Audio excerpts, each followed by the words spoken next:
Good afternoon. Today I'll continue to be talking about the coronavirus and the latest updates and news.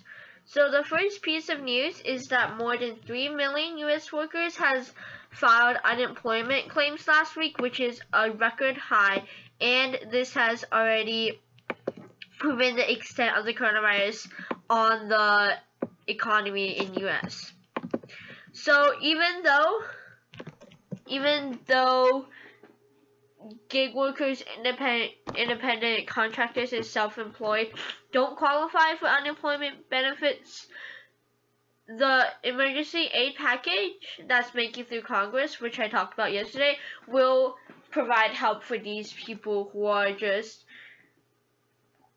going unemployed, but they can't file for benefits. And this people has already surpassed anything seen during the 2008 financial crisis. So right now, currently, the coronavirus has already taken over the 2008 financial crisis as an even worse impact on the U.S. economy.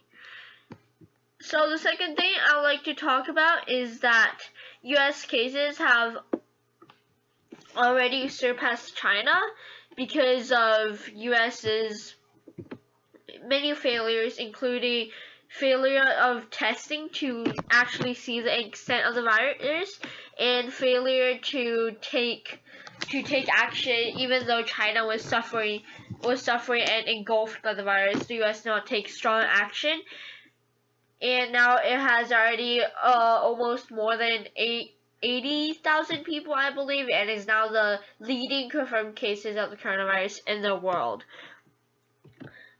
There was also failure to protect doctors and healthcare system, as the U.S. healthcare system is extremely flawed as the test system is being tested, and now we are all suffering because of this. And now there is also a shortage of equipment, masks, and protective gear. So there was going to be around 10,000 ventilators. I'm not sure the exact number, but there was going to be ventilators produced by General Motors and another company. But now the announcement was canceled as I think a conflict arose, and because there was $1 billion needed to approve this, and I think there was some argument about this money, and so now the hope for ventilators is gone out also. So basically, the U.S. is just a series of failures led to this current situation. The third thing I'd like to talk about today is that early graduation could also send medical students to front lines. So before, I think countries in Italy and Britain have already let medical students early graduate so that they could go into immediate clinical service and help with the coronavirus. And now many schools are already announcing that they will be early graduating fourth-year students who can provide help because there's a shortage of healthcare workers in many areas where the coronavirus cases are extremely dire, and the situation, basically everybody needs help, and with these medical students graduating, they could help ease this desperate need for medical workers. And by doing this, it is also better because they already completed their studies, and all they need to do is just graduate. And by graduating, they're also eager to help because many people that's the reason they want to learn medicine.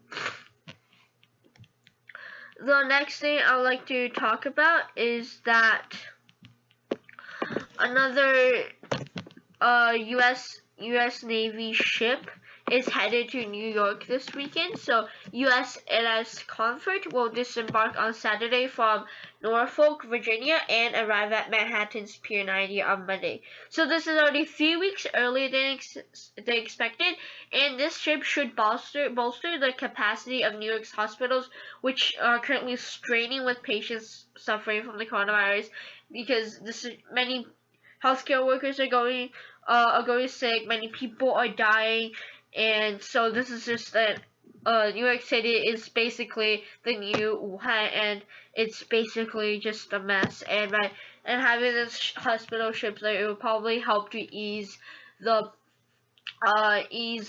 extreme strain that is currently on New York City right now.